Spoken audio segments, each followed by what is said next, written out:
Salut à tous, j'espère que vous allez bien. Je vais vous faire une petite vidéo sur comment commencer la lutte à livrer et comment surtout bien commencer pour ne pas arrêter quelques semaines plus tard ou quelques mois plus tard. Souvent l'erreur que les gens commettent, c'est que alors soit il y a trop d'émotions dans leur choix, ce qui veut dire qu'au début ils sont super motivés et donc comme ils sont super motivés, ils veulent s'entraîner tous les jours et donc très souvent ils passent de 0 entraînement à 5 entraînements, ouais je suis pas tout seul, à 5 entraînements voire 7 entraînements dans la semaine, et ça bien évidemment ça va être très dur à maintenir. Et forcément, la plupart des gens abandonnent. Mais c'est normal. Et c'est pas une question de... Alors, beaucoup dans nos sports, il y a beaucoup de choses comme... il y a beaucoup de choses qui circulent tout le temps. Ah, c'est les faibles qui abandonnent. Ah, c'est... Enfin, ils disent tout le temps que c'est de la faute de l'élève qui a abandonné et qui vont souvent dire que c'est un faible, c'est pour ça qu'il a abandonné. Non, après, je pense que si le travail est bien fait, si le professeur, il transmet bien l'envie, il transmet bien sa passion, il fait bien son travail, tout le monde peut aimer. Après, forcément, il y en a qui vont plutôt accrocher avec des sports de préhension, donc comme la lutte à livrer, JJB et tout ça. D'autres plutôt avec des sports de percussion, comme la boxe, etc. Tout le monde ne va pas aimer le sol, tout le monde ne va pas aimer de se prendre des coups dans la tête. Mais très franchement, je pense que le sport de combat en général, ça doit intéresser tout le monde. Tout le monde a envie d'apprendre à se défendre. C'est ludique, c'est du sport. On perd du poids, on reprend confiance en nous. Voilà, il y a énormément d'aspects positifs et qui vont forcément nous changer, nous redonner confiance en nous-mêmes, changer notre corps. Il y a plein de choses qui vont changer et ça va être beaucoup de choses en bien. Donc c'est pas de la faute de la personne, mais c'est très souvent, alors c'est pas de la faute de la personne, c'est quelqu'un de faible ou autre, mais c'est plutôt, ça peut arriver de mal gérer ses débuts, donc de partir beaucoup trop vite. Et quand on part beaucoup trop vite, c'est normal, on n'a peut-être pas l'habitude d'être fatigué à cause de l'entraînement, on n'a peut-être pas l'habitude d'avoir mal tout le temps. On n'a pas toutes ces habitudes-là et du coup, une fois que les émotions du début sont passées, qu'est-ce qui se passe? On a envie d'abandonner, on a envie de se reposer. Du coup, le premier conseil que je peux vous donner, c'est de commencer doucement. De commencer doucement, ça veut dire quoi? Je pense qu'il faut minimum 2 fois par semaine et maximum 3 fois par semaine. Je pense que 2 à 3 fois par semaine, c'est déjà très correct pour commencer. Et c'est de commencer 2-3 fois par semaine sur 3 mois, 6 mois, 1 an. Je pense que ça, c'est vraiment important. C'est de commencer doucement. Ça, c'est la première chose. La deuxième chose qui va être importante, c'est pas de mettre la barre trop haute. C'est pas de mettre la barre trop haute. Il faut pas chercher... Alors, il faut avoir des objectifs.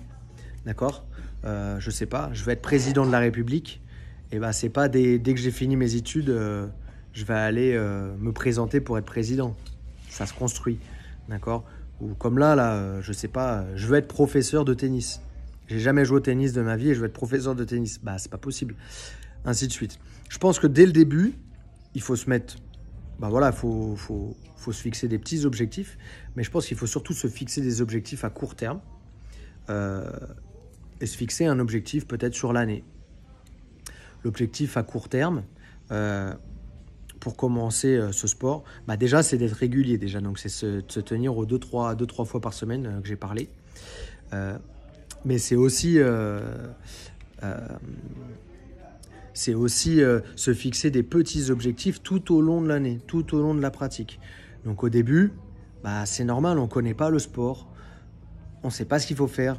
Déjà, c'est comprendre le sport, essayer de savoir ce qu'on doit faire et ce qu'on ne doit pas faire. En général, au début, c'est surtout qu'est-ce que je ne dois pas faire. D'accord? Donc, c'est chercher à comprendre ce que je ne dois pas faire. Par exemple, c'est donner le dos.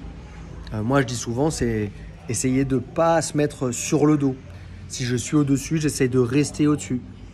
Et ainsi de suite. C'est de se mettre des petits objectifs comme ça qui sont accessibles à tout le monde. Après, forcément, donc ça, c'est important. Ça, c'est important de se mettre des petits objectifs, mais il faut qu'ils soient réalisables. Alors, soit pour soi-même, mais aussi par rapport à qui sont nos partenaires. Si je m'entraîne qu'avec des ceintures noires et qu'ils s'entraînent avec moi comme si c'était la 3e guerre mondiale, c'est un peu compliqué pour moi d'atteindre mes objectifs.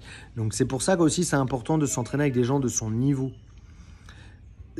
Souvent, c'est agréable de s'entraîner avec des gens qui sont peut-être plus gradés ou on a l'impression qu'on va beaucoup plus progresser.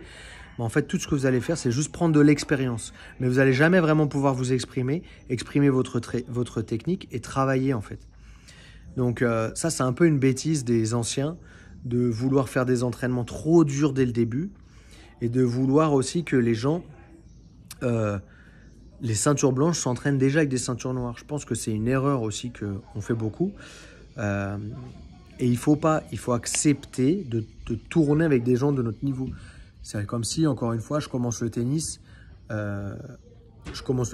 et mon premier partenaire d'entraînement, c'est Rafael Nadal. Je ne vais pas voir beaucoup la balle en fait. Ça va être difficile de progresser.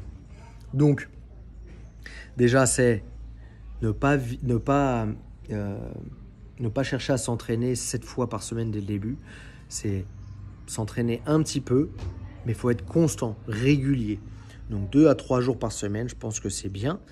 Mais aussi donc du coup d'être vraiment régulier sur toute la période où on s'est inscrit. Si je me suis inscrit pour 1 an, je pars pour 1 an.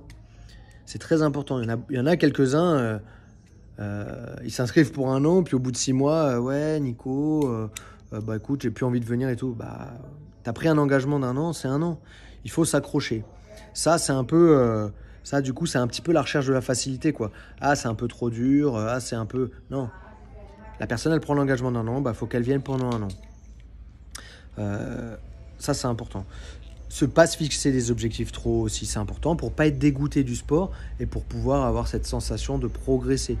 Si je me fixe un objectif dès le début, je dois finaliser tout le monde, ça va être un peu compliqué. On va être vite déçu de notre prestation, de nos entraînements, et puis on va pas continuer, ou ça va être dur.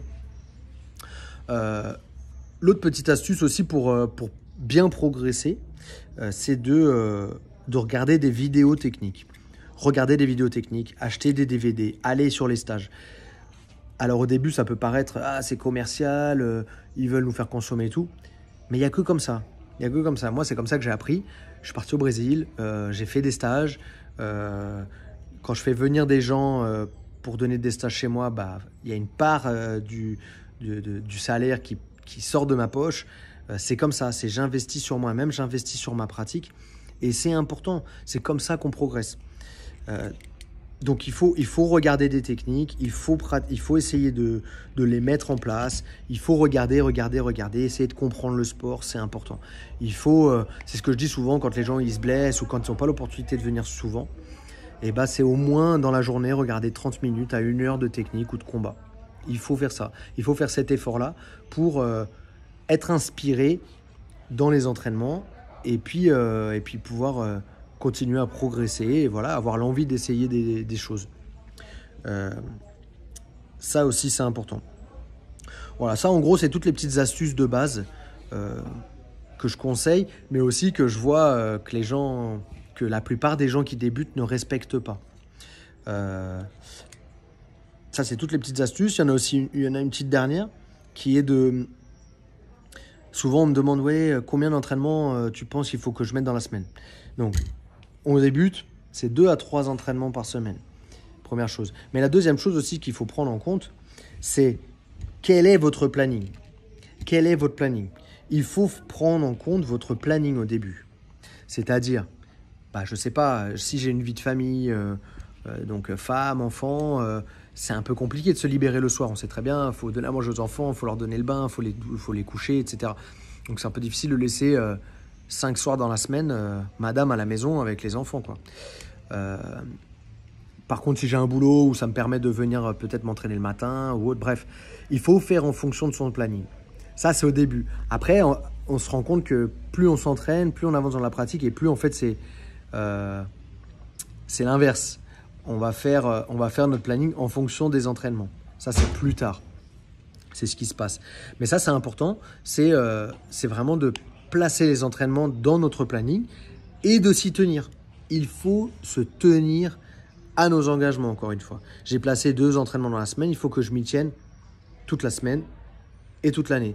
Il n'y a pas de « Ah ouais, mais j'ai rendez-vous avec un tel. Ah, je dois aller boire un verre avec un tel. Ah, sinon, c'est comme si j'allais à l'école. C'est comme si j'allais au travail. » Moi, c'est comme ça que j'ai toujours fait, en tout cas. C'est à partir du moment où je me suis dit « Là, je m'entraîne là. » Et ben, il n'y avait rien qui pouvait déranger ça. Rien. C'est à partir du moment où il y a ça, c'est ça. C'est comme si j'allais au travail, comme si j'allais à l'école. Je pense que c'est vraiment important. Ben voilà, en gros, c'est toutes les petites astuces pour bien débuter une discipline, pour bien débuter la lutte à livrer, pour bien débuter un sport de combat. Je pense que c'est ça.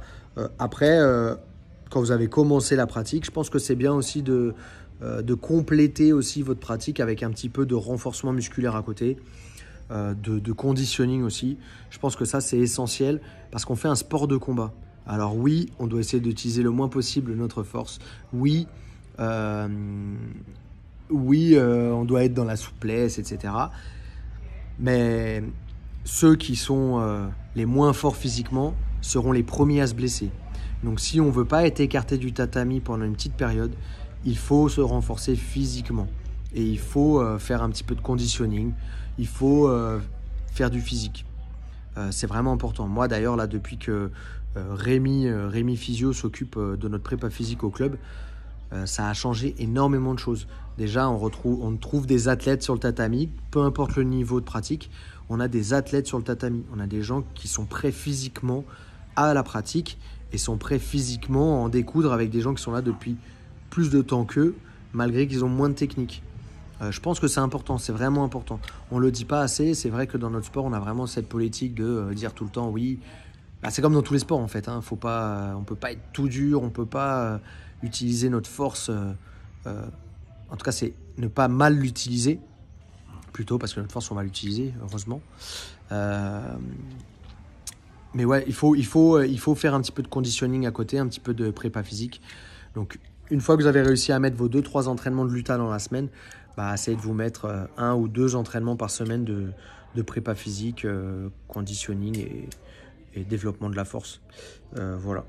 Ça, c'est ce qu'on fait avec notre préparateur physique au club et ça se passe plutôt pas mal. Voilà. Bah, j'espère que vous avez bien aimé la vidéo. Si vous avez des questions, n'hésitez pas à me mettre ça en commentaire en dessous. N'hésitez pas à liker, commenter, partager. Je vais essayer de faire plus régulièrement des petites vidéos comme ça, de conseils. C'est vrai que là, j'ai un petit peu le temps. Du coup, j'en profite. Mais je vais essayer d'en faire régulièrement et plus de vidéos techniques aussi pour vous aider aussi dans votre pratique. Voilà. Bah, merci à tous. N'hésitez pas aussi à vous abonner à la page. Suivez-moi sur Instagram, Facebook, etc. Merci à tous. Allez, à bientôt. Ciao.